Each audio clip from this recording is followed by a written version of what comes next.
আচ্ছা, একজন বিখ্যাত জার্মান জেনারেল ছিলেন এরিখ ফন মানস্টাইন। হুম। উনি একবার অফিসারদের 4 রকম ক্যাটেগরিতে ভাগ করেছিলেন। ও ইন্টারেস্টিং তো। হ্যাঁ, যেমন বোকা আর অলস, এদের নিয়ে ভাবার কিছু নেই। বুদ্ধিমান আর পরিশ্রমী, এরা দারুণ কাজের, কিন্তু স্টাফ হিসেবে ভালো। আচ্ছা। তারপর হলো বোকা আর পরিশ্রমী, এদেরকে উনি বলেছেন সর্বনাশ, এক্ষুনি সরাও। Dangerous combination. একদম। আর শেষে হচ্ছে বুদ্ধিমান কিন্তু অলস, উনি বলেছেন এরাই সেরা নেতা, সর্বোচ্চ পদের যোগ্য। বাহ, বুদ্ধিমান কিন্তু অলস, এটা তো আমাদের চিরচেনা ধারণার ঠিক উল্টো। ঠিক তাই। আমরা তো সবসময় শুনে এসেছি যে কঠোর পরিশ্রমী সাফল্যের মূল মন্ত্র। কিন্তু এই যে বুদ্ধিমান অলসতা, এই ব্যাপারটা কি সম্পদ তৈরির ক্ষেত্রেও কোনো কাজে আসতে পারে?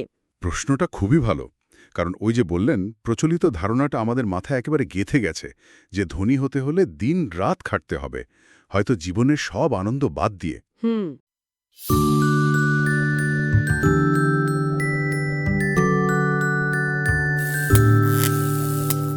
আজকে আমরা মার্ক ফিশারের একটা বই দ্য লেজি মিলিয়নেয়ার, সেটার কিছু আইডিয়া নিয়ে একটু আলোচনা করব। বোঝার চেষ্টা করব এই লেজি বা আপাতদৃষ্টিতে অলস উপায়ে ধনী হওয়ার যে ধারণাটা, সেটা আসলে কি। এটা কি সত্যি সম্ভব, নাকি শুধু কথার কথা? সেটাই আমাদের আজকের এই আলোচনার উদ্দেশ্যও সেটাই। এই বইয়ের মূল ধারণাগুলো একটু গভীরে গিয়ে দেখা। যেমন এই লেজি মিলিয়নের বলতে আসলে কি বোঝায়, হ্যাঁ। কেন বেশিরভাগ মানুষ এই পথে সফল হতে পারে না, আর সবচেয়ে জরুরি হলো সফল হওয়ার কৌশলগুলো ঠিক কি কি। আমরা বইয়ের কিছু উদাহরণ ব্যবহার করে প্যাসিভ ইনকাম, পরোক্ষ আয়, তারপর ধরুন একজন ভালো মেন্টরের ভূমিকা, সুস্পষ্ট লক্ষ্য ঠিক করা, এই বিষয়গুলো একটু বোঝার চেষ্টা করব। তাহলে শুরু করা যাক। অবশ্যই। প্রথমে একটু পরিষ্কার করে নিই, লেজি মিলিয়নের মানে কিন্তু কাজ ফাঁকি দেওয়া লোক নয় একদমই। আচ্ছা। বরং এর মানে হলো এমন একজন ব্যক্তি যিনি হয়তো 1 থেকে 10 মিলিয়ন ডলারের সম্পদ তৈরি করেন, কিন্তু সেটা করেন অনেক বেশি স্মার্টলি, তুলনামূলক কম সময়ে, হয়তো কম পরিশ্রমে। ওই যে চিরাচরিত ধারণা, কঠোর পরিশ্রমী ধনী যারা জীবনটাকে উপভোগী করতে পারেন না, তাদের মতো নয়। 1 থেকে 10 মিলিয়ন ডলার, এই অঙ্কটা কেন? এর কোনো বিশেষ কারণ আছে? হ্যাঁ, এর দুটো কারণ আছে। 1 নম্বর হলো, 1 মিলিয়ন ডলার এখনকার দিনে অনেক দেশেই একটা আর্থিক স্বাধীনতার একটা বেসিক লেভেল ধরা হয়। হুম। আর 2 নম্বর, পরিসংখ্যান যদি দেখেন, যেমন আমেরিকার ক্ষেত্রে প্রায় 95% কোটিপতির সম্পদ কিন্তু আসলে 10 মিলিয়ন ডলারের নিচেই। ও আচ্ছা। তো সেই হিসাবে এটা একটা অর্জনযোগ্য, একটা বাস্তবসম্মত লক্ষ্য। আর এই লেজি মিলিয়নেররা সাধারণত প্রচলিত ধারণার চেয়ে বেশ দ্রুত, হয়তো 20 বছরেরও কম সময়ে এই ফাইন্যান্সিয়াল ফ্রিডম বা আর্থিক স্বাধীনতা অর্জন করে ফেলেন। তার ব্যাপারটা শুধু কত টাকা রোজগার করা হচ্ছে সেটা নয়, বরং কিভাবে সেই লক্ষ্যে পৌঁছানো হচ্ছে আর জীবনযাত্রাটা কেমন থাকছে সেটাও খুব গুরুত্বপূর্ণ। ওই যে জন পল গেটির মতো বিশাল ধনী, অথচ হয়তো ছুটি কাটানোর সময় পেতেন না। ঠিক, লেজি মিলিয়নের কনসেপ্টটা কি সেটারই বিপরীত। অনেকটাই তাই। মূল পার্থক্যটা হলো চিন্তাভাবনায় আর টাকা পয়সা ম্যানেজ করার কৌশলে। এর জন্য সবসময় খুব দামি ডিগ্রি বা বিশাল উত্তরাধিকার সূত্রে পাওয়া সম্পত্তি লাগে না। যেটা লাগে সেটা হলো কিছু নির্দিষ্ট নীতি বোঝা এবং সেগুলোকে কাজে লাগানো। কিন্তু এখানেই তো প্রশ্নটা আসে, যদি কৌশলগুলো এতই কাজের, তাহলে বেশিরভাগ লোক কেন পারে না, কেন সফল হয় না? হ্যাঁ, এটাই জরুরি প্রশ্ন। নিশ্চয়ই কিছু বাধা আছে। বইটাতে বেশ কয়েকটা কারণের কথা বলা হয়েছে। একটা বড় কারণ হলো, অনেকেই হয়তো যে পরিমাণ কাজ করেন বা যে মেধা দেন সে অনুযায়ী টাকা পান না, তারা আন্ডারপেড। এটা তো একটা বাস্তব সমস্যা। অবশ্যই। কিন্তু এর বাইরেও কিছু কারণ আছে যেগুলো আসলে আমাদের নিজেদের নিয়ন্ত্রণের মধ্যে। যেমন কিরকম? যেমন ধরুন, সময়ের ঠিকঠাক ব্যবহার না করা। আমরা অনেকেই হয়তো ওই ৮০-২০ নিয়মটা শুনেছি, প্যারেটো প্রিন্সিপল। হ্যাঁ হ্যাঁ, শুনেছি। ৮০% রেজাল্ট আসে ২০% কাজ থেকে। ঠিক। কিন্তু বাস্তবে আমরা কি করি? হয়তো দিনের বেশিরভাগ সময় এমন সব কাজে ব্যয় করি যেগুলোর আউটপুট বা প্রভাব খুব কম, আর যে ২০% কাজ আসল রেজাল্ট এনে দেয় সেদিকে যথেষ্ট মনোযোগ দিই না। এটা আসলে এক ধরনের মানে অদক্ষতা। আর খরচের ব্যাপারেও কি আমরা একই রকম ভুল করি? একদম। একটা বিষয় হলো অদৃশ্য খরচ, মানে ছোট ছোট খরচ। এই যেমন ধরুন রোজ বাইরে কফি খাওয়া বা এমন কোনো সাবস্ক্রিপশন নিয়ে রাখা যা কাজে লাগে না। হুম এগুলো আলাদা করে দেখলে তেমন কিছু মনে হয় না, হুম কিন্তু মাস বা বছর শেষে যখন হিসাব করা হয় তখন দেখা যায় এগুলো সব মিলে বেশ বড় একটা অ্যামাউন্ট আমাদের অজান্তেই বেরিয়ে গেছে। ঠিক। আরেকটা অপ্রশ হলো কোনো কিছু কেনার সময় দর কষাকষি না করা হুম বা সেরা ডিলটা না খুঁজে সবসময় পুরো দাম দিয়ে দেওয়া। বইতে একটা উদাহরণ ছিল যে নতুন গাড়ি কেনার সময় একটু চেষ্টা করলেই প্রায় $2800 বাঁচানো যেত, কিন্তু অনেকেই সেটা করে না। তার মানে খুব ছোট ছোট আর্থিক সিদ্ধান্তেও অনেক কিছু নির্ভর করে। আচ্ছা, আরও কিছু কারণ কি বলা হয়েছে বইটাতে? হ্যাঁ, আরও আছে। যেমন যথেষ্ট তাড়াতাড়ি সঞ্চয় শুরু না করা। আমরা অনেকেই টাকার যে সময়ের সাথে বাড়ার ক্ষমতা, মানে কম্পাউন্ডিং, সেটাকে ঠিকমতো কাজে লাগাই না। হুম লিভারেজ বা সুযোগের সদ্ব্যবহার করতে না পারাটাও একটা কারণ। মানে নিজের রিসোর্স বা অন্যের সাহায্য, যেমন ধরুন লোন, সেগুলোকে ব্যবহার করে আরও বড় কিছু অর্জনের যে কৌশল, সেটা না জানা। আচ্ছা। অনেকের আবার কোনো নির্দিষ্ট ফাইন্যান্সিয়াল প্ল্যান বা আর্থিক কাঠামোই থাকে না। আর একটা ইন্টারেস্টিং ব্যাপার হলো মানুষের সাথে সম্পর্ক তৈরি আর সেটা বজায় রাখার যে কৌশল, সেটার অভাব। বইটি এটাকে একটা মজার নামে বলা হয়েছে bucket and spade technique. Bucket and spade, বালতি আর কোদাল, এটা ঠিক কি রকম, মানে নেটওয়ার্কিং বা এরকম কিছু? সম্ভবত তাই, যদিও বইতে হয়তো খুব বিস্তারিত বলা নেই, কিন্তু আইডিয়াটা মনে হয় এরকম যে সম্পর্ক তৈরি করতে হলে শুধু বসে থাকলে চলবে না, মানে সক্রিয়ভাবে এগিয়ে যেতে হবে, অন্যের প্রয়োজনে সাড়া দিতে হবে, অনেকটা যেন বালতি কোদাল নিয়ে মাটি খোঁড়ার মতো উদ্যোগ নিতে হবে। ইন্টারেস্টিং। আর সবচেয়ে বড় কারণগুলোর মধ্যে একটা অবশ্যই হলো আমাদের প্রথাগত শিক্ষা ব্যবস্থায় আর্থিক শিক্ষার অভাব। স্কুল কলেজ আমাদের অনেক কিছুই শেখায়, কিন্তু টাকা কিভাবে ম্যানেজ করতে হয়, কিভাবে ইনভেস্ট করতে হয়, সম্পদ তৈরি কৌশলগুলো কি এইগুলো প্রায় শেখানোই হয় না। ঠিক। ফলে অনেক ডিগ্রি থাকার পরেও আর্থিক সিদ্ধান্ত নেওয়ার ক্ষেত্রে অনেকেই বেশ দুর্বল থেকে যায়। বুঝলাম।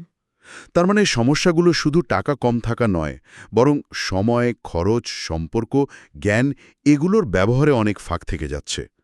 কিন্তু এই বাধাগুলো পেরোনোর উপায় কি? বইতে নিশ্চয়ই কিছু পথের কথাও বলা আছে। অবশ্যই বলা আছে। আর সবচেয়ে গুরুত্বপূর্ণ কৌশলগুলোর মধ্যে দুটো হলো: ১. পরোক্ষ বা প্যাসিভ ইনকামের আইডিয়াটা বোঝা এবং কাজে লাগানো।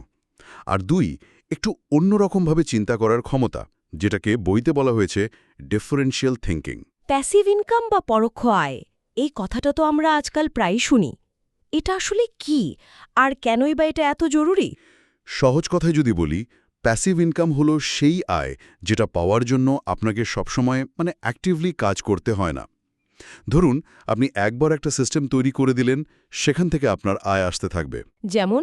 যেমন ধরুন বাড়ি বা ফ্ল্যাট ভাড়া দেওয়া, বই লিখলে বা গান তৈরি করলে তার রয়্যালটি পাওয়া, কোনো ব্যবসায় বিনিয়োগ করে ডিভিডেন্ড পাওয়া, অথবা ধরুন অনলাইনে কোনো কোর্স বা ডিজিটাল প্রোডাক্ট তৈরি করে বিক্রি করা। আচ্ছা। এর আসল লক্ষ্য বা আল্টিমেট গোলটা হলো এমন একটা অবস্থায় পৌঁছানো যখন আপনার মোট প্যাসিভ ইনকাম আপনার জীবন চালানোর মোট খরচের চেয়ে বেশি হয়ে যায়। ও। তখনই আসে আসল আর্থিক স্বাধীনতা। তখন আপনি কাজ করবেন কি করবেন না সেটা আপনার ইচ্ছার ওপর নির্ভর করবে, শুধু প্রয়োজনের তাগিদে নয়। দারুণ কনসেপ্ট। এই ব্যাপারটা বোঝানোর জন্য বইতে কি কোনো ভালো উদাহরণ আছে? একটা অসাধারণ উদাহরণ আছে, যেটা এই ডিফারেনশিয়াল থিঙ্কিং বা পার্থক্য করার ক্ষমতাটাকেও খুব ভালোভাবে তুলে ধরে। লেখক বলছেন তিনি একবার একটা প্রায় নতুন, বেশ দামি BMW গাড়ি কেনার কথা ভাবছিলেন। দাম ছিল প্রায় $48,000। বাহ। কিন্তু তখন তার স্ত্রী তাকে থামান এবং বলেন যে পরিস্থিতিটা একটু অন্যভাবে ভাবা দরকার। কিভাবে? তার স্ত্রী মনে করিয়ে দেন যে গাড়ি, বিশেষ করে দামি গাড়ি, এটা আসলে কোনো সম্পদ বা অ্যাসেট নয়, বরং এটা একটা দায় বা লায়াবিলিটি। কেন? কারণ কেনার পর মুহূর্ত থেকেই এর দাম কমতে শুরু করে, মানে ডিপ্রিসিয়েশন হয়। আর এর পেছনে নিয়মিত খরচ তো লেগেই থাকে, ইন্স্যুরেন্স, তেল, মেন্টেনেন্স, যদি লোনে কেনা হয় তার সুদ ইত্যাদি। তা তো ঠিক। তাহলে তারা বিকল্প কি করলেন? গাড়িটা কিনলেন না? না, তারা গাড়িটা কিনলেন না, বরং সেই ডাউন পেমেন্টের টাকা আর তার সাথে আরও কিছু টাকা যোগ করে $75,000 একটা ছোট বাড়ি কিনলেন। আচ্ছা। আর মজার ব্যাপার হলো পুরো টাকাটা নগদ দিতে হয়নি। প্রায় $30,000 ডাউন পেমেন্ট দিলেন, আর বাকি টাকার জন্য তারা বিক্রেতার সাথেই একটা ব্যবস্থা করেন, যেটাকে বলে সেলার ফাইন্যান্সিং। ইন্টারেস্টিং। তারপর বাড়িটা দিয়ে কি করলেন? এরপর বাড়িটা ভাড়া দিয়ে দিলেন। ভাড়া আসতো মাসে $800, আর বাড়িটার মর্টগেজ, ট্যাক্স, ইন্স্যুরেন্স ইত্যাদি বাবদ মাসে খরচ হতো $500। তার মানে? বাড়ি থেকে প্রতি মাসে $300 নেট লাভ হচ্ছিল। একদম। এবার ভাবুন, যদি গাড়িটা কেনা হতো তাহলে কি হতো? গাড়ির মাসিক কিস্তি, ইন্স্যুরেন্স, মেন্টেন্যান্স সব মিলিয়ে আনুমানিক খরচ হতো মাসে $600। ওহ, তার মানে একদিকে বাড়ি থেকে $300 আসছে, আর অন্যদিকে গাড়ি কিনলে পকেট থেকে $600 যেত। এখানেই তো তফাৎটা। ঠিক এখানেই আসল ডিফারেন্সিয়াল বা পার্থক্যটা লুকিয়ে আছে। বাড়ি কেনার সিদ্ধান্তের ফলে তাদের হাতে প্রতি মাসে $300 আসছিল, আর গাড়ি কেনার সিদ্ধান্ত নিলে প্রতি মাসে $600 বেরিয়ে যেত। তার মানে দুটো পরিস্থিতির মধ্যে মাসিক পার্থক্যটা কত হলো? $900। 300 লাভ প্লাস 600 খরচ বাঁচানো। হ্যাঁ, এটাই হলো ডিফারেন্সিয়াল থিঙ্কিং। দুটো বিকল্পের আর্থিক ফলাফলটা তুলনা করে সেরাটা বেছে নেওয়া। আর এর লং টার্ম ফলাফল, মানে দীর্ঘমেয়াদে কি হলো? ফলাফলটা তো আরও অবাক করার মতো। এই যে অতিরিক্ত আয় আর সাশ্রয় করা টাকা, এগুলো তারা খুব স্মার্টলি আবার ইনভেস্ট করতে শুরু করেন, বিশেষ করে রিয়েল এস্টেটে। এর ফলে লেখক বলছেন মাত্র 6 বছরের মধ্যে তারা $30 লক্ষ বেশি মূল্যের একটা রিয়েল এস্টেট পোর্টফোলিও তৈরি করে ফেলেন। বলেন কি? মাত্র 6 বছরে $30 লক্ষ? হ্যাঁ, ভাবুন একবার, একটা আপাতদৃষ্টিতে ছোট সিদ্ধান্ত, গাড়ি না কিনে বাড়ি কেনা, সেটা কোথায় নিয়ে গেল? একটা লাইবিলিটিকে অ্যাসেটে বদলে ফেলার এটাই হলো ক্ষমতা। অসাধারণ। তার মানে আমরা প্রতিদিন যে ছোট ছোট আর্থিক সিদ্ধান্তগুলো নিই, সেগুলোর ভেতরে লুকিয়ে থাকা এই পার্থক্যগুলো বুঝতে পারাটা যে কতটা জরুরি। আমরা হয়তো চটজলদি কোনো ইচ্ছে পূরণ করতে গিয়ে লং টার্ম লাভ বা ক্ষতির হিসেবটা করিই না। একদম। এই ডিফারেন্সিয়াল থিঙ্কিং বা ভিন্নভাবে চিন্তা করার ক্ষমতাটা আয়ত্ত করতে পারলে কিন্তু আর্থিক জীবনে বিরাট পরিবর্তন আনা সম্ভব। আচ্ছা, এরপর যে কৌশলটার কথা বইতে খুব জোর দিয়ে বলা হয়েছে, সেটা হলো একজন উপযুক্ত মেন্টর বা পরামর্শকের সাহায্য নেওয়া। মেন্টর? অনেকটা স্যার আইজাক নিউটনের ওই কথাটা মনে পড়ছে, আমি যদি অন্যদের চেয়ে দূরে দেখতে পাই, তার কারণ আমি দানবদের কাঁধে ভর করে দাঁড়িয়েছিলাম। লেজি মিলিয়নেররাও কি তাই করেন? মানে অভিজ্ঞদের সাহায্য নেন? ঠিক তাই। তারা একা একা সব নতুন করে শিখতে যাওয়ার বদলে যারা অলরেডি সেই পথে হেঁটে সফল হয়েছেন, তাদের জ্ঞান, তাদের অভিজ্ঞতা, তাদের নেটওয়ার্ক, সেগুলো কাজে লাগান। হ্যাঁ, ইতিহাসে তো এমন অনেক উদাহরণ আছে। সক্রেটিস আর প্লেটো, অ্যারিস্টটল আর আলেকজান্ডার। একদম। আধুনিক যুগেও দেখুন ওয়ারেন বাফেটের উপর বেঞ্জামিন গ্রাহামের প্রভাব, বা স্টিভেন স্পিলবার্গের জন্য লু ওয়াসারম্যানের মতো মেন্টরের গাইডেন্স। একজন ভালো মেন্টর থাকলে ঠিক কি কি সুবিধে পাওয়া যায়? অনেকগুলো সুবিধে। প্রথমত, শেখার প্রসেসটা অনেক ফাস্ট হয়ে যায়। অন্য কেউ যে ভুলগুলো করে শিখেছে, আপনি সেগুলো এড়িয়ে যেতে পারেন। তাতে আপনার সময় বাঁচে, টাকাও বাঁচে। দ্বিতীয়ত, মেন্টরের মাধ্যমে এমন সব কানেকশন বা যোগাযোগ তৈরি হতে পারে যা হয়তো একা একা করা প্রায় অসম্ভব। তৃতীয়ত, অনেক সময় মেন্টররা ফাইন্যান্সিয়াল বা বিজনেস হেল্পও করতে পারেন। আর সবচেয়ে বড় কথা, একজন অভিজ্ঞ মেন্টর আপনার চিন্তাভাবনার জগৎটাকেই পাল্টে দিতে পারেন। আপনাকে আরও বড় করে ভাবতে, বড় স্বপ্ন দেখতে ইন্সপায়ার করতে পারেন। বইতে কি মেন্টরশিপের এই কার্যকারিতা নিয়ে কোনো নির্দিষ্ট উদাহরণ দেওয়া আছে? হ্যাঁ, বিজ্ঞাপন জগতের একজন লেজেন্ড ডেভিড ওগিলভির কথা বলা হয়েছে। তিনি একবার নাকি স্বীকার করেছিলেন যে তার মেন্টর স্ট্যানলি রেসোর কাছ থেকে তিনি বিজনেসে সফল হওয়ার 12টা মূল সূত্র শিখেছিলেন। ও, এই জ্ঞানটা যদি তাকে নিজে নিজে অর্জন করতে হতো, তাহলে হয়তো বহু বছর লেগে যেত, অথবা হয়তো তিনি কখনোই পুরোটা শিখতে পারতেন না। মেন্টরের সাহায্য তার রাস্তাটা অনেক সহজ করে দিয়েছিল। কিন্তু একটা সমস্যা আছে। যারা যোগ্য, যারা সফল, তারা তো সাধারণত খুবই ব্যস্ত মানুষ হন। তাদের কাছে পৌঁছানো বা তাদের মেন্টর হিসেবে পাওয়া, এটা কি খুব সহজ? না, সহজ নয় অবশ্যই, তবে অসম্ভবও নয়। কিছু কৌশল লাগে। যেমন ওই যে 6 ডিগ্রি অফ সেপারেশন থিওরি আছে না? হ্যাঁ, শুনেছি যে কোনো দুজন মানুষ নাকি 6 ধাপেই কানেক্টেড। হ্যাঁ, মানে পরিচিতদের মাধ্যমে আমরা কিন্তু চেষ্টা করলে পৃথিবীর প্রায় যে কোনো মানুষের কাছে পৌঁছাতে পারি। নেটওয়ার্কিংটা খুব জরুরি। ডেল কার্নেগির ওই ক্লাসিক বইটা how to win friends and influence people এই ব্যাপারে খুব সাহায্য করতে পারে। মানে কিভাবে মানুষের সাথে একটা পজিটিভ সম্পর্ক তৈরি করতে হয়। আর যখন কারোর সাথে যোগাযোগের সুযোগ তৈরি হয় তখন কি করা উচিত, কিভাবে অ্যাপ্রোচ করা উচিত? সবচেয়ে জরুরি হলো হোমওয়ার্ক করা, মানে যার সাথে আপনি যোগাযোগ করতে চাইছেন তার কাজ, তার আগ্রহ, এগুলো সম্পর্কে ভালোভাবে জেনে যাওয়া। আচ্ছা।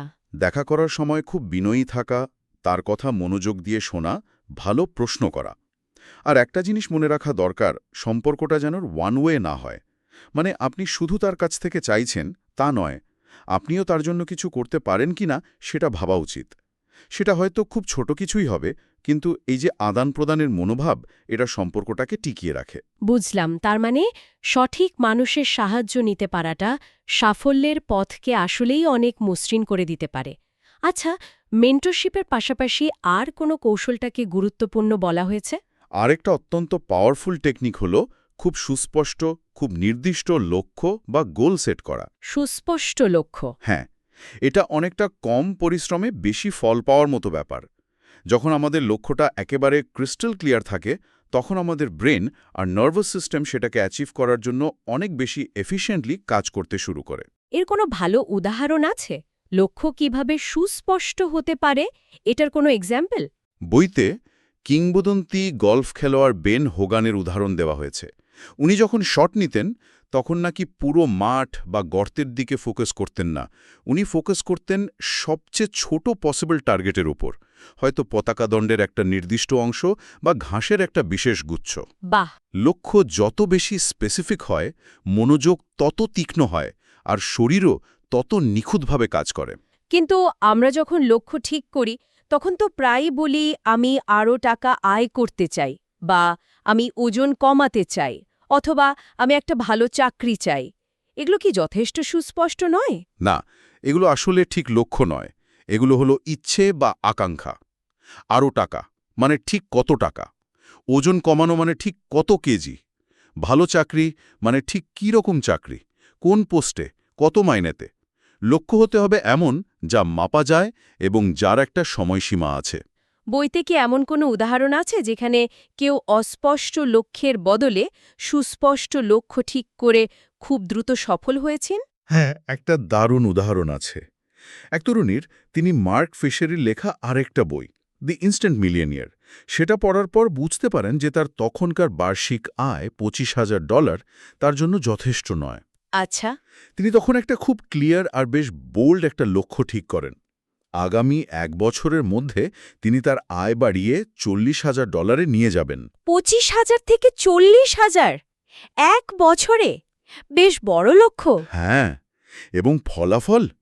তিনি শুধু লক্ষ্যটা ঠিকই করেননি, সেটা অর্জন করার জন্য যা যা করার দরকার সেই প্ল্যানটাও করেন এবং কাজে নেমে পড়েন। আর আশ্চর্যের বিষয় হলো, তিনি খুব অল্প সময়ের মধ্যেই তার টার্গেট অ্যাচিভ করেন। সত্যি? বইতে হিসেব করে দেখানো হয়েছে, এই যে অতিরিক্ত $15,000 তিনি আয় করলেন, এর জন্য তিনি বই পড়া আর প্ল্যানিংয়ে যে কয় ঘন্টা সময় দিয়েছিলেন, সেই হিসাবে তার প্রতি ঘন্টার আয় ছিল প্রায় $7,500। অবিশ্বাস্য! প্রতি ঘন্টায় $7,500? এটা কিভাবে সম্ভব হলো? সম্ভব হলো কারণ তার লক্ষ্যটা ছিল একেবারে কনক্রিট, নির্দিষ্ট পরিমাণ $40,000 আর নির্দিষ্ট সময়সীমা 1 বছর। এই স্বচ্ছতাই তাকে পাওয়ার দিয়েছিল। দারুণ! আর কোনো উদাহরণ? আরও একটা খুব পাওয়ারফুল উদাহরণ আছে। ক্যানাডার মিডিয়া টাইকুন পিয়ারে পেলাডর।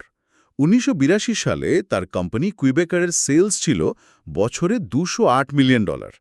তিনি ঠিক করলেন 10 বছরের মধ্যে এই সেলস $1 বিলিয়ন নিয়ে যাবেন। 208 মিলিয়ন থেকে 1 বিলিয়ন 10 বছরে? এটাও তো বিশাল টার্গেট। বিশাল! কিন্তু তিনি শুধু লক্ষ্যটা ঠিক করেই থেমে থাকেননি। তিনি কি কোনো নির্দিষ্ট কৌশল নিয়েছিলেন? তিনি একটা অত্যন্ত এগ্রেসিভ এবং খুব সুস্পষ্ট কৌশল ঘোষণা করেন। তার কোম্পানি প্রতি মাসে একটা করে নতুন কোম্পানি কিনবে বা অ্যাকোয়ার করবে। প্রতি মাসে একটা? এটা তো প্রায় অসম্ভব শোনায়। হ্যাঁ, অনেকেই তাই ভেবেছিল, কিন্তু পেলাডো তার এই মান্থলি টার্গেটের প্রতি একেবারে ফোকাস ছিলেন। এবং ফলাফল কি হয়েছিল? তিনি কি পেরেছিলেন? পেরেছিলেন, এবং সময়ের অনেক আগেই। 10 বছর লাগেনি, মাত্র 6 বছরের মাথায় 1988 সালে কুইবেকের বার্ষিক সেলস $1.284 বিলিয়ন ছাড়িয়ে যায়। ভাবা যায়! 6 বছরেই টার্গেট পার? হ্যাঁ, পেলার্ডো হয়তো আগের চেয়ে ডাবল খাটেননি, কিন্তু তার ওই যে মাসিক সুনির্দিষ্ট লক্ষ্যটা, সেটাই তার হয়ে কাজ করেছে। তার ব্রেন, তার টিম সবসময় ওই মাসিক টার্গেট পূরণের জন্য পথ খুঁজে বের করেছে। তার মানে মূল কথাটা হলো লক্ষ্য হতে হবে smart, specific, measurable, achievable, relevant এবং টাইম বাউন্ড। এই কাঠামোটা লক্ষ্যকে অনেক বেশি শক্তিশালী করে তোলে, তাই না? একেবারে। তাহলে দেখুন, এই লেজি মিলিয়নিয়ার হওয়ার রাস্তাটা কিন্তু আসলে অলসতার রাস্তা নয়, বরং এটা হলো স্মার্টলি কাজ করার রাস্তা। এর জন্য দরকার গতানুগতিক চিন্তার বাইরে যাওয়া, ওই ডিফারেন্সিয়াল থিঙ্কিং করা, প্যাসিভ ইনকামের সোর্স তৈরি করা, সঠিক মেন্টরের সাহায্য নেওয়া, আর অত্যন্ত সুস্পষ্ট লক্ষ্য ঠিক করে সেদিকে এগিয়ে যাওয়া। তাহলে আজকের এই আলোচনা থেকে আমরা বেশ কয়েকটা খুব জরুরি জিনিস পেলাম। ধনী হওয়া মানে শুধু দিনরাত খেটে মরা নয়, বরং সঠিক সময়ে সঠিক কৌশল কাজে লাগানো। ছোট ছোট আর্থিক সিদ্ধান্তগুলো লং টার্মে বিরাট প্রভাব ফেলতে পারে। হুম। অভিজ্ঞদের সাহায্য নেওয়াটা কোনো লজ্জার বিষয় নয়, বরং এটা স্মার্টনেসের পরিচয়। আর লক্ষ্য যত পরিষ্কার হবে, গন্তব্যে পৌঁছানোও তত সহজ হবে। এবং এই প্রিন্সিপালগুলো কিন্তু শুধু $1 মিলিয়ন কামানোর জন্যই নয়, যে কোনো আর্থিক লক্ষ্য পূরণের জন্য, এমনকি আমাদের রোজগার জীবনে ফাইন্যান্সিয়াল ডিসিপ্লিন আনার ক্ষেত্রেও এগুলো কাজে লাগানো যেতে পারে। মূল মেসেজটা হলো, শুধু গাধার মতো না খেটে একটু বুদ্ধি খাটিয়ে কৌশল ব্যবহার করে চললে আর্থিক স্বাধীনতা পাওয়াটা তুলনামূলকভাবে সহজ আর দ্রুত হতে পারে, আর তাতে জীবনটাকে এনজয় করার সুযোগটাও থাকে। একদম। আর আমাদের শ্রোতাদের জন্য শেষ করার আগে একটা ছোট্ট প্রশ্ন বা ভাবনার খোরাক রেখে যেতে চাই। বইটার একটা মূল আইডিয়া হল, যখন আপনার পরোক্ষ আয় আপনার জীবন চালানোর খরচকে ছাড়িয়ে যাবে, সেদিন আপনি আসলেই মুক্ত। এই ভাবনা থেকে ইন্সপায়ার্ড হয়ে নিজের জন্য পরোক্ষ আয়ের একটা উৎস, সেটা যত ছোটই হোক না কেন, তৈরি বা খুঁজে বের করার জন্য আজকেই প্রথম কোন স্টেপটা নেওয়া যেতে পারে একটু ভেবে দেখবেন কি?